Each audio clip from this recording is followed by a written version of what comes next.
আরে ভাই করতেছেনটা কি? মারেন না ভাই। তুই কেডা? আমার বউয়ের নতুন লাং ভাই। আমার তোর ভাতারের ভাত ভাল লাগে না? দিত লাং বালে ওরে চলো। কি শুরু করছস তুই? আল্লাহর গজব পড়বো তো, তোর মাথার মধ্যে আল্লাহর গজব পড়বো। এত সুন্দর একটা মাইয়া, অথচ তার কপালে জুটলো নেশাখোর মাতাল। হায়রে দুনিয়া, কি এক অদ্ভুত নিয়ম। কি খবর? আছো কেমন তুমি? আসসালামু আলাইকুম। ওয়ালাইকুম সালাম। দেখা হয়ে ভালো হয়েছে। তোমার জামাইটা একটু বুঝাও, এলাকার পরিবেশ তো আর রাখতেছে না, নষ্ট করে ফেলাইতেছে। তুমি একদিন আইসো, তুমি আর আমি বইসা ব্যাপারে একটা পরামর্শ করে কিভাবে কি করা যায় করুন। জি আমি যাই তাহলে। আসসালামু আলাইকুম। কই যেতেছেন? ওই যে বাজারের দিকে মাজনের বাড়িতে। উঠেন।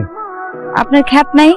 আপনি খেয়ে সমস্যা নাই, উঠেন। আপনি তো আমার অনেক উপকার করতেছেন, আরেকটা উপকার চাইতাম। প্রত্যেক সপ্তাহে আমি বন্ধে যাই তো, আপনি কি প্রত্যেক সপ্তাহে একটু আমার নিয়ে যাবেন?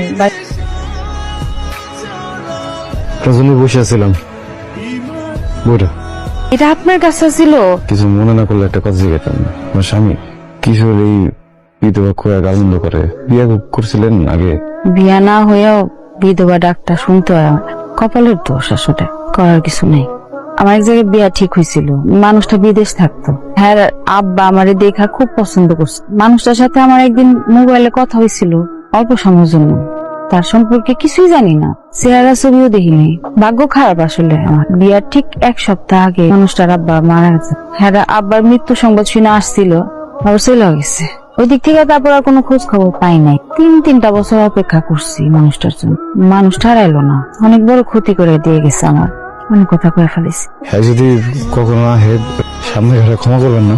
সামনে যদি পাই কচু কাটা করবো।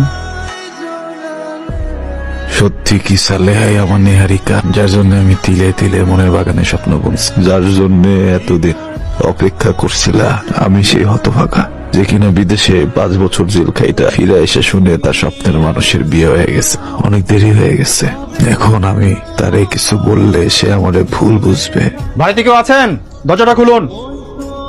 আপনার ওই নেশাখোর আর মাদক ব্যবসায়ী হাজবেন্ডকে ডাকেন। এ তো বাড়িতে নাই, বাইরে এখন। যাও তো, যাও। এই নিয়ে চলো।